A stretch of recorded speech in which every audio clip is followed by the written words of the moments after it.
Salut à tous et bienvenue dans mon line-up Mega Drive partie 2.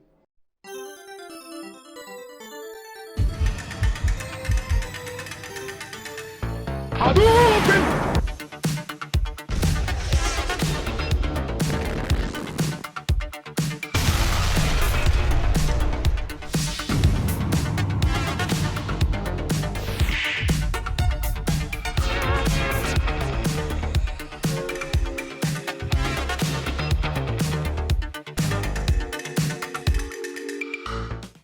Dans mon line-up Mega Drive, il y avait également un jeu d'une licence Capcom. À l'époque, j'en ignorais absolument tout. Et ce jeu, c'est Strider. Strider, qu'est-ce que c'est?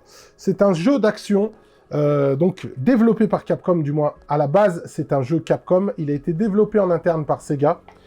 Et en fait, c'est un jeu d'action dans lequel on va incarner Hiryu, qui combat avec son sabre contre différents ennemis. C'est un jeu d'action pur avec des phases plateformes. En fait, vous allez avancer, vous allez avoir une épée comme arme principale, et au fur et à mesure du jeu, vous allez pouvoir avoir certains bonus. Ça va être essentiellement des robots qui vont venir vous aider de différentes manières. Vous allez avoir un faucon, un aigle du moins qui va survoler à certains endroits. Vous allez avoir des petits robots bipèdes qui vont vous accompagner, qui vont tirer sur les ennemis. Et vous allez également pouvoir amasser différents bonus. Vous allez avoir notamment un bonus qui vous permet d'avoir un tir plus grand, du moins votre épée. La lame de votre épée va être plus grande et vous allez pouvoir couvrir une plus grande surface. C'est un jeu qui me faisait énormément rêver lorsque je le voyais dans les magazines et tourner en démonstration dans différents magasins. Et en fait, en jouant, j'étais comme un fou, quoi. Avec des potes, on se challengeait dessus. C'est un jeu qui est quand même assez difficile. J'ai eu beaucoup de mal à arriver assez loin. J'avais des potes qui arrivaient dans le stage des Amazones dans la jungle. Et j'ai mis énormément de temps à arriver à ce niveau-là. Donc chaque niveau va être quand même assez long. Et à la fin, vous allez affronter un boss à chaque fois.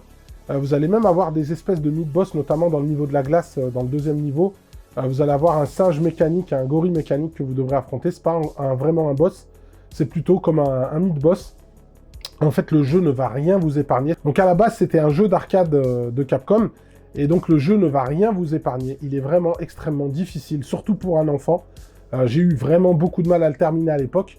Il me semble qu'il y avait un code en fait pour avoir plus de continu, il me semble, hein, je m'en souviens plus très bien. Mais voilà, c'est un jeu que j'ai encore beaucoup de plaisir à rejouer aujourd'hui. J'ai la chance de l'avoir maintenant dans mes bornes d'arcade. C'est vrai que la version arcade est différente dans certains points. J'ai l'impression que la version Mega Drive est un peu plus punitive que la version arcade. Même si la version Mega Drive, qui a été développée en interne par Sega, s'en sort vraiment très bien. On a souvent comparé en fait les jeux d'arcade de cette époque-là avec les conversions Mega Drive. Et pour moi, c'est un jeu qui a été extrêmement fidèle, je trouve, à l'arcade. Vous allez avoir essentiellement des différences, mais vous allez avoir les mêmes différences entre la version européenne et la version japonaise, puisque vous aurez des voix. En fait, quand vous mettrez un coup d'épée, on entendra la voix du héros. Ça a été supprimé dans les versions occidentales. Mais dans la version japonaise et dans la version arcade, vous avez ces voix donc qui sont présentes. Le jeu est vraiment, vraiment difficile. Mais ça reste quand même un jeu plaisant et j'ai toujours du plaisir à y rejouer assez régulièrement. J'y joue plus souvent sur mes bornes que sur Mega Drive. Dans mon line-up, il y avait également un autre jeu de la saga Shinobi. J'en ai parlé plusieurs fois, mais c'était vraiment un jeu qui me faisait rêver à l'époque. Et ce jeu, c'est The Revenge of Shinobi. Donc la version Mega Drive de Shinobi, en fait, c'est la version, c'est une version complètement inédite en fait de Shinobi qui s'appelle The Revenge of Shinobi, donc qui va être plus inspiré de ce qui avait été fait sur Master System quand ils ont converti la version arcade. Ça va être un jeu, en fait, un ninja game, mais qui va avoir, en fait, vous allez avoir une barre de vie, contrairement aux versions pure arcade comme on a sur Shadow Dancer, où vous mourrez au premier coup. Là, en fait, vous allez avoir une barre de vie, vous allez pouvoir récupérer des bonus qui vont vous la remplir de nouveau. Vous allez récupérer également du power, un peu comme on avait sur les Shinobi arcade, qui vont vous octroyer différents buffs. Vos shurikens seront enflammés et feront plus de dégâts. Vous allez pouvoir pratiquement one-shot n'importe quel ennemi. Et votre arme de corps à corps sera aussi plus destructrice. La différence majeure, comme je disais, c'est que c'est vraiment là, sur la longueur, en fait, le jeu est beaucoup plus long que la version arcade.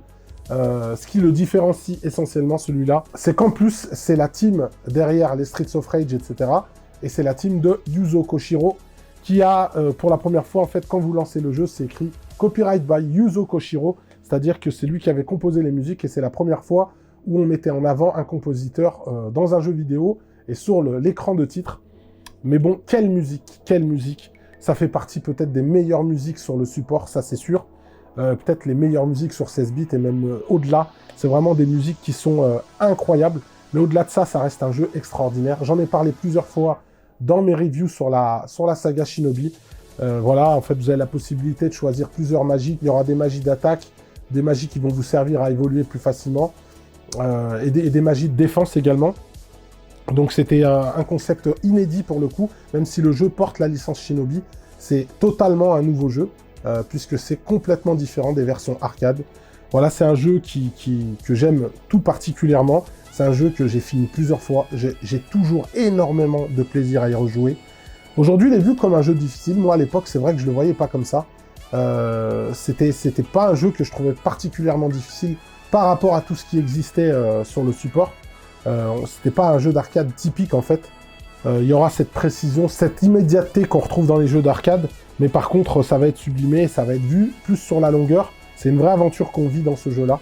Et voilà, c'est un jeu, c'est un des jeux de ma vie, comme je le dis. Il fait vraiment partie des jeux de ma vie. The Revenge of Shinobi, pour tous ceux qui ne le connaissent pas, c'est juste un must-have sur le support. Dans mon line-up, il y avait également un jeu qu'on va qualifier peut-être de shoot 'em up, mais c'est un run and gun shoot 'em up, on va le voir comme ça. Ce jeu me faisait rêver quand je le voyais chez mon poteau, et j'ai eu la chance parce que du coup il l'a mis dans les 16 jeux. Faut savoir que la majeure partie des jeux que j'avais, ils étaient en loose. Et voilà ce jeu, c'est Mercs. Mercs encore une fois. Mercs de l'éditeur Capcom également, qui vient aussi du CPS 1, tout comme Strider. C'est vraiment un run and gun magnifique. Moi, il me faisait envie quand je le voyais tourner dans les magasins. Voilà, il est mythique. Il a inspiré un autre run and gun que j'aime beaucoup sur Neo Geo, qui est Shock Troopers. Et voilà, à la base, c'est donc Commando. Le premier, je crois qu'il s'appelait Commando. Et donc le deuxième, hein, parce qu'en fait, si vous regardez la version japonaise, le premier s'appelle Commando, et celui-là s'appelle Commando 2 en japonais. En fait, c'est écrit quelque chose 2, c'est écrit en japonais, mais en réalité, c'est la suite de Commando, et c'est juste un jeu incroyable. Il est encore valable aujourd'hui. Je connais des gens qui s'amusent à faire des One Life, des One CC dessus.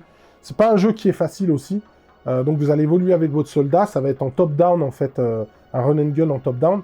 Vous allez trouver différentes armes, différents power-ups qui vont vous permettre, comme dans les run and gun habituels, d'avoir plus de puissance sur votre tir. Vous allez affronter des boss, vous avez également une méga bombe, en fait vous tirez, vous aviez des explosions. Et les explosions, ça fait partie des choses qui m'attiraient dans le jeu. Je les trouvais super bien faites quand je les voyais tourner chez mon pote, et même quand je voyais tourner la version arcade que j'avais vue également. Et franchement, la conversion, c'est vrai qu'avec le recul, la conversion Mega Drive est quand même en dessous de la version arcade pour celui-là. Mais malgré tout, elle s'en sort bien, le plaisir de jeu est là, et c'est juste un jeu que je prends encore du plaisir à jouer, qui est juste top, et je l'ai eu dans mon line-up, donc je l'aime énormément, c'est pour ça que je l'ai de nouveau dans ma collection. J'ai la version Genesis, moi à l'époque c'était la version PAL Mega Drive. Donc voilà, Mercs aussi, un excellent jeu encore aujourd'hui. Dans mon line-up, il y avait un jeu qui était un peu particulier, parce que j'avais connu la version Master System d'abord, et j'ai ensuite eu la version Mega Drive, avec mes 16 jeux, et ce jeu c'est Isuat. Isuat, qu'est-ce que c'est? Encore une fois, un jeu hérité du système 16 de Sega en arcade. Là, on va dire que c'est une version qui sera plus fidèle à la version arcade, même si elle est relativement différente. Mais la version Master System, il s'est passé un peu ce qui s'est passé avec Shinobi en Master System, quand vous prenez la version arcade et la version console. La version Master System était dans le même esprit, vous aviez une barre de vie, etc. Vous aviez toute une évolution qui se faisait, le scénario n'était pas tout à fait le même. Là, on est sur un pur jeu d'arcade, qui va être punitif comme la version arcade, qui va être moins évolutif que la version Master System. Je l'avais trouvé vraiment différente de la version Master System, et du coup, pour moi, je redécouvrais le jeu de nouveau. C'était pour moi un jeu nouveau totalement. Là, j'ai la chance d'avoir la version japonaise, parce que je ne l'ai pas repris dans ma collection. Et pour ça, je dois remercier une personne, c'est Amicon Slash, donc... je l'ai vraiment dans un état absolument incroyable. Et c'était pas un jeu que j'attendais forcément d'avoir, en plus en japonais. J'avais jamais vu la jaquette japonaise. Donc voilà, c'est juste un jeu, moi, qui m'avait énormément marqué. À l'époque, on appelait ce jeu Isuat Robocop avec mes potes. Parce que, en fait, le personnage, ça va être un peu comme l'histoire de Robocop. Vous êtes un policier au départ normal. Et puis après, vous avancez dans le jeu, vous faites partie après d'une team spéciale pour combattre le crime. Et du coup, après, vous êtes mis en armure, un peu comme Robocop, sauf que c'est une armure plutôt qu'il va avoir.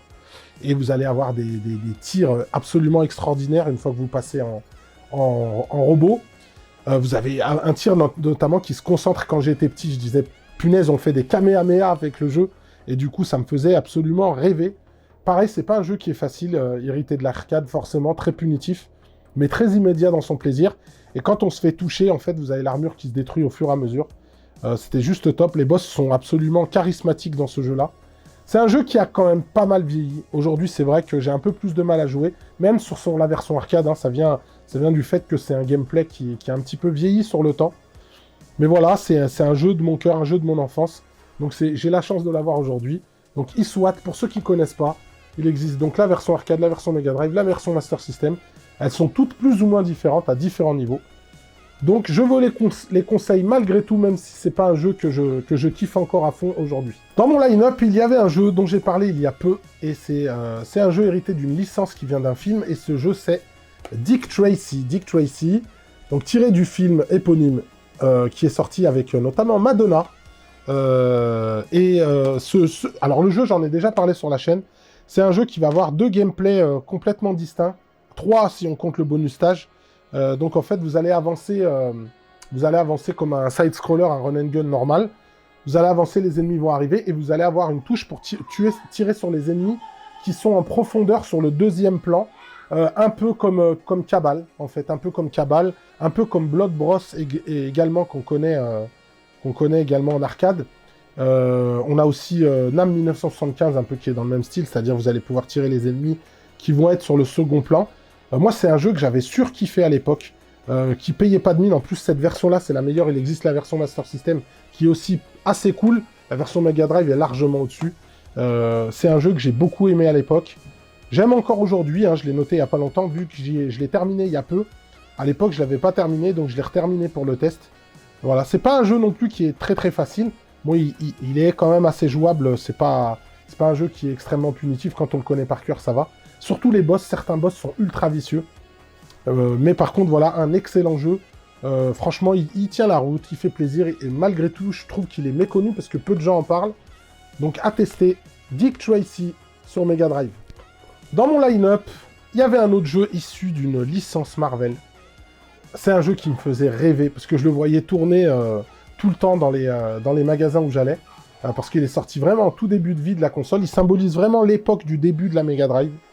Et ce jeu, c'est Spider-Man. Spider-Man. Donc Spider-Man est tiré du comics hein, de Marvel. Donc moi, il faut savoir que j'ai une relation qui est particulière avec tout ce qui est Marvel. C'est vrai qu'aujourd'hui, beaucoup de gens connaissent Marvel par rapport à Disney, qui a fait exploser un petit peu Marvel sur le devant de la scène. Mais moi, j'avais la chance que mes grands frères étaient absolument passionnés de comics. Chez nous, on avait plein de Strange, en fait. En France, ça s'appelait Strange, les Marvel Comics. Et en fait, mes frères, souvent, j'avais surtout l'un de mes grands frères qui prenait l'habitude de redessiner, en fait, les personnages. Donc, en fait, il prenait les Strange et il les redessinait. Et moi, il me donnait ses dessins, je les accrochais dans ma chambre. J'étais absolument fan, notamment de Spider-Man, parce que c'était un de ses héros préférés. Donc, il le redessinait assez souvent. Et également Iron Man. Iron Man, c'était un de ses persos préférés aussi, à mon grand frère, et du coup, il m'en dessinait plein. Et voilà, donc Spider-Man, le jeu, qu'est-ce que c'est ? Ça va être un jeu d'action. Vous allez il y a différents ennemis qui vont arriver, vous allez pouvoir les tabasser. Vous allez avoir la particularité de pouvoir swinger avec votre toile, ça me faisait rêver. Ça me faisait rêver vraiment à l'époque. Et là, vous allez vous battre contre le Kingpin, donc le Caïd en France. Et ça va être l'ennemi principal de cet opus-là. Le jeu était assez difficile, j'y comprenais rien. Honnêtement, j'ai jamais pu le terminer à l'époque. Parce que j'y comprenais absolument rien, je ne savais pas ce qu'il fallait faire. Au début, il y avait les buildings comme ça en vitre et tout. J'ai mis beaucoup de temps à comprendre ce qu'il fallait faire, c'était trop compliqué pour moi. Je l'ai jamais terminé, je l'ai pas relancé. Celui-là encore, c'est un cadeau qu'on m'a fait. J'étais content de le revoir parce que je l'avais dans ma ludothèque de base. Et c'est Monsieur Garcin qui me l'a offert, donc je le remercie pour ça. Monsieur Garcin, décidément, il m'a donné beaucoup de jeux. Donc il m'a donné celui-là et Thunder Force 3. Donc ça m'a fait plaisir de le retrouver. Je ne l'ai pas relancé depuis. Bon, je l'ai relancé entre-temps en émulation et j'avais tout le temps énormément de mal à jouer. C'est pas le meilleur opus qui est sorti en 16 bits. Selon moi, il y a des versions sur SNES qui sont bien meilleures que celui-là. Mais bon, voilà, c'est un jeu avec lequel j'ai un affect particulier. C'est pas voilà, le meilleur jeu de la vie, mais voilà. Moi, je sais que mon fils y avait joué quand je lui avais montré sur le Mister. Mais voilà, je me suis pas replongé dessus. Et je sais pas si aujourd'hui, voilà, c'est encore un jeu valable. En tout cas, je sais qu'il a pas mal vieilli, notamment dans son game design. Donc voilà, mais c'était juste histoire de vous dire qu'il était dedans. Donc Spider-Man. Comme beaucoup de gens qui ont eu la Mega Drive, ça faisait partie des jeux qui me faisaient rêver. Parce que c'est un jeu particulier. Je le connaissais très très bien en arcade. Et j'ai le souvenir de quand j'ai vu la Mega Drive pour la première fois. Je marchais dans un centre commercial dans ma ville. J'arrivais et à l'entrée du centre commercial, il y avait une boutique d'Arty. Et ils avaient reçu la Mega Drive en avant-première. Et en fait, elle était en démonstration avant les fêtes. Et j'entends un bruit qui résonnait de loin. Et en fait, c'était dans le jeu quand on chopait les power-up. Et ça faisait un bruit qui résonnait. Et je disais, mais c'est pas possible, là, y a pas, la salle d'arcade, elle est pas là. Et je me rapproche et qu'est-ce que je vois? Je vois Altered Beast. Altered Beast, aujourd'hui, il est quand même décrié, bon, parce que, voilà, pour beaucoup, il a vieilli dans son game design, dans plein de choses. Mais, faut dire, je vous dis juste une chose, si vous avez vécu cette époque, il n'y a que ceux qui ont vécu cette époque qui pourront valider, je pense. Mais ce jeu était livré, en fait, il y avait le pack Altered Beast, c'était le pack de base sur Mega Drive. Et ce jeu me faisait absolument rêver. Je pense que c'était pareil pour les gens qui voyaient la Mega Drive. Les digits vocales, elles ont vieilli, elles sont ce qu'elles sont. Mais pour moi, c'est une excellente conversion de la version arcade. Donc comme je vous disais, je connaissais la version arcade. C'est un jeu d'action basique et d'arcade, en fait, un beat'em up, entre guillemets, mais je le verrais pas vraiment comme ça, parce que c'est plus un jeu d'action. On passe son temps à taper, c'est vrai, mais donc le scrolling est imposé dans le jeu. Et donc le scrolling avance tout seul comme un shmup. Et vous allez avoir différentes transformations au fur et à mesure des power-ups que vous allez prendre. Donc au début, votre personnage, il est assez faible. Il prend un premier bonus, il gonfle en force. Et en fait, le personnage criait Power Up. Il crie Power Up. Et quand j'étais petit, j'entendais Hour A. Parce que c'était incompréhensible, c'était les voix Mega Drive. Mais ça lui donnait énormément de charme à ce jeu-là. Et après, en fait, vous rechopez un autre bonus. Vous redevenez encore plus balèze. Et dès que vous tapez, vous faites plus de dégâts. Et après, si vous reprenez un troisième bonus, vous allez vous transformer en bête selon le niveau où vous allez être. En fait, dans le premier niveau, vous allez vous transformer en loup-garou. Et après, vous avancez plus loin, vous vous transformez en dragon, ensuite en tigre, ensuite en ours, etc. Jusqu'à devenir un loup doré. Je vois pas trop la différence avec le loup du dernier stage. Donc ce jeu, pour la petite histoire, je l'ai découvert la première fois dans ce magasin quand je l'ai vu sur Mega Drive et je connaissais la version arcade. Et j'y ai joué, je l'ai terminé chez ma voisine qui l'avait avec sa Mega Drive. Et elle m'invitait assez souvent chez elle. C'était ma voisine immédiate, hein, c'était la maison qui est à côté de celle de mes parents. Et quand elle a eu la Mega Drive, elle m'a appelé et j'allais jouer chez elle presque tous les week-ends. Et je me souviens, le premier week-end où je suis venu, on a joué peut-être 2-3 heures, on l'a fini à 2. Et j'en ai vraiment un souvenir incroyable. Et j'ai eu la chance de l'avoir du coup avec la console que j'ai eue la première fois. Je l'ai eu en loose, pareil. Hein, donc quelque part, c'est la première fois que je possède la boîte. À l'époque, je l'avais pas. C'est un jeu qui compte particulièrement pour moi. Je trouve qu'il est sous-coté, malgré le fait qu'on l'allume dans tous les sens. Mais voilà, c'est un hit pour moi. C'est un hit d'arcade, même s'il a beaucoup vieilli. Je pense qu'il se doit d'être dans n'importe quelle ludothèque Mega Drive, ne serait-ce que pour le devoir de souvenir. Altered Beast. Voilà. Dans mon line-up, il y avait un jeu qui me faisait rêver, encore une fois, mais celui-là, mais à un point. Pour moi, c'est ce qui symbolise la claque que tu te prenais quand tu passais de la Master System à la Mega Drive. Pour beaucoup, sa version Master System est meilleure, mais elle est différente. Je dirais pas qu'elle est meilleure, elle est différente, mais pour moi, ce jeu-là, c'est un jeu extraordinaire, c'est un jeu Disney, et ce jeu-là, c'est Castle of Illusion. Donc Castle of Illusion, j'en ai parlé dans mes indispensables Mega Drive avec des GGX. C'est bizarre comme le temps change, comme les temps changent et comme les gens changent d'avis. Ce jeu-là, il y a quelques années, il était indiscutable, à tel point qu'il y a eu un remake, en fait. C'est pas la version Master System qui a été remakée, mais c'est bien cette version Mega Drive, parce que pour moi, il est absolument mythique. Même si, effectivement, la version Master System que j'ai connue en premier, je l'ai trouvée géniale. J'ai joué sur Game Gear également, Master System et Game Gear, mais cette version Mega Drive, c'était une claque absolue. À différents points, graphique, ça c'est sûr. Par contre, graphiquement, c'est jusqu'à présent, je vous le dis, il tient absolument la route, ce jeu-là.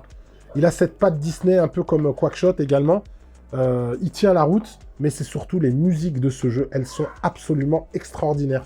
Notamment la musique du premier niveau de la forêt. Moi, quand je l'entends, jusqu'à présent, j'ai les poils qui s'hérissent. parce que je me souviens quand je le voyais, ce jeu me faisait absolument rêver. Je le voyais tourner dans les grandes surfaces, et juste je voyais la petite séquence du début, on voyait Mickey donc, qui avançait, il y avait la musique, et on voyait la séquence en général de la pomme qui vous court derrière à un certain moment dans le premier stage. Ce jeu, voilà, pour moi, c'est un jeu absolument intemporel. Mon fils, il joue encore, il prend du plaisir à y jouer, donc il l'aime vraiment. Et ça faisait partie des jeux, je disais, quand j'aurai un enfant, je lui ferai découvrir ce jeu, parce que c'est Mickey, parce que c'est enchanteur, etc. Tous les enfants, ils aiment ça en général. Et ça reste un jeu qui est valable, qui est largement faisable, etc. On prend du plaisir, justement, grâce à sa boucle de gameplay, qui est vraiment très sympa. Et pour moi, c'est un must-have de la console, je l'ai déjà dit, j'en ai parlé dans le 5 indispensable avec DGGX, je l'avais mis en avant, et pour moi, il n'y a pas de souci, ce jeu-là, c'est juste une bombe atomique. Mickey, Castle of Illusion, sur Mega Drive. Dans mon line-up, il y avait également un jeu mythique de l'arcade, et ce jeu, c'est Golden Axe. Golden Axe, c'est un beat'em all, dans lequel vous allez pouvoir incarner 3 personnages différents. Vous allez pouvoir choisir un guerrier qui ressemble un petit peu à Conan, sauf qu'il va avoir en fait un slip bleu et des chaussures bleues. Vous allez avoir une Amazone et également un nain. Golden Axe est un jeu que je connaissais bien en arcade également, et la conversion Mega Drive m'a tout de suite mis une grosse baffe. À l'instar de Altered Beast, je trouvais la version vraiment très proche. On pouvait jouer à 2, et c'est ce qui était cool parce que ça faisait partie des premiers BTA qu'on trouvait en fait sur console 16 bits. Et en fait, on peut également chevaucher, ce qui va rendre Golden Axe différent, c'est qu'on peut chevaucher en fait des créatures, des dragons et puis différentes créatures, un peu dans une ambiance Heroic Fantasy, parce que le jeu se passe dans un univers assez proche de Conan le Barbare, donc dans un monde Heroic Fantasy. Et en fait, il va se distinguer par le fait que vous allez pouvoir donc taper les ennemis, etc. On va pas avoir d'armes particulières, ça va être essentiellement les monstres qu'on va chevaucher. Et on va avoir des magies. Et en fait, les magies, on va les cumuler en attrapant des petites fioles, soit en tapant des petits nains, en fait, des petits elfes qu'on aura pendant les séquences entre 2 stages. Donc des séquences où, en général, vous êtes sur un feu de camp, et il y a des elfes qui arrivent. Mais ils viendront également à l'écran, parfois, dans certains niveaux. Vous allez les taper, ils vont lâcher ces petites fioles. Et en fait, plus vous allez avoir de fioles, et plus vous allez avoir une magie qui va être puissante et destructrice, et qui va également se manifester de manière différente à l'écran. Et voilà, c'est un jeu que j'ai connu également sur Master System au départ. Ça a été un peu le drame de ma vie, j'en ai parlé plusieurs fois. Ce jeu-là m'a causé de très très gros problèmes, parce qu'il m'avait vraiment scotché, je pouvais plus m'empêcher d'y jouer. Surtout qu'on me l'avait prêté, il n'était pas à moi. Et quel plaisir de pouvoir y jouer sur Mega Drive. Même si la version Master System, je la trouvais très bien. Elle se maniait plus comme peut-être un Rastan, un peu dans l'ambiance, même si on ne pouvait pas jouer à 2, et on n'avait pas de choix de différents personnages. C'était plus une ambiance à la Rastan, même si ça restait un scrolling de beat'em all. Mais là, on était vraiment sur un vrai beat'em all pur, à 2. J'ai pris beaucoup de plaisir avec mon frère à y jouer. C'est un jeu que j'aime beaucoup aujourd'hui encore. J'y joue plus sur borne d'arcade, parce que c'est vrai que, malgré le fait que c'est une bonne conversion, j'ai plus de plaisir à y jouer sur borne. Le jeu est un peu plus fluide, en fait. La version Mega Drive, elle souffre d'une animation quand même en deçà, même si, comme je le dis, c'est une très très bonne version. Mais voilà, c'est un jeu que j'aime beaucoup. Aujourd'hui, je prends beaucoup de plaisir sur la version arcade du 2, du moins la vraie suite de Golden Axe qui s'appelle Revenge of Death Adder, qui est largement supérieure à cette version-là. Mais malgré tout, ça reste un jeu mythique, un jeu emblématique, et pareil, on se doit, à mon avis, de l'avoir dans sa ludothèque. Moi, c'est un jeu que je ne possède plus, mais que je pense que je prendrai très rapidement. J'ai eu l'occasion de le prendre, mais comme Altered Beast, j'essaye d'avoir une version vraiment dans un état nickel. Donc, je vais m'y mettre dans très peu de temps, je pense. Dans ces 16 jeux, il restait un dernier jeu, et ce jeu, c'est un jeu issu de la série Wonder Boy. C'est Wonder Boy 3 in Monster Lair. En fait, Wonder Boy 3 in Monster Lair, c'est un... Moi, je le considère comme un shmup, un shoot'em up, dans lequel vous allez pouvoir contrôler un personnage, donc qui est Wonder Boy normalement, du moins un petit chevalier avec une épée, mais en fait, vous allez avoir des tirs, en fait, avec votre épée. Dès que vous allez tirer, vous allez balancer des tirs, et vous allez ramasser différents bonus, comme dans un shmup, pour avoir des armes différentes, qui vont avoir plus de portée, plus de puissance. Et de surcroît, chaque affrontement contre un boss sera sur un dos de petits dragons. Et vous affronterez ce boss, en fait, jusqu'à ce qu'il va changer de couleur, il va devenir rouge, jusqu'à mourir. C'est un jeu que j'avais découvert en arcade, notamment la première fois que je l'ai vu, c'était dans un bar dans ma ville en fait, vraiment dans ma ville, dans un bar où des gens de ma famille allaient souvent. Et du coup, j'y allais et je jouais. Je me souviens que le patron du bar, il me courait un petit peu après à cette époque-là. Mais comme il savait qu'il connaissait un petit peu les gens de ma famille, des fois il fermait les yeux. Dans ce bar, j'avais découvert notamment aussi Toki, le singe. Donc voilà, Wonder Boy, c'est un peu un gros bordel, la série. Parce qu'en fait, il y a beaucoup de gens qui considèrent comme le In Monster World, ils le considèrent comme le 3. Celui-là, il s'appelle aussi Wonder Boy 3. Donc c'est un peu le bordel, je trouve, dans cette série. Parce que Wonder Boy, c'est aussi Adventure Island, c'est un grand bordel. Je crois que c'est des histoires de droit, il me semble, à la base. Donc c'est un grand foutoir. Moi, j'aimais beaucoup le jeu. C'est une très bonne conversion, encore une fois héritée, du système 16 de Sega. Je trouve quand même que les conversions système 16, elles sont quand même assez réussies. J'allais dire plus ou moins, non pas plus ou moins. Elles sont quand même assez réussies.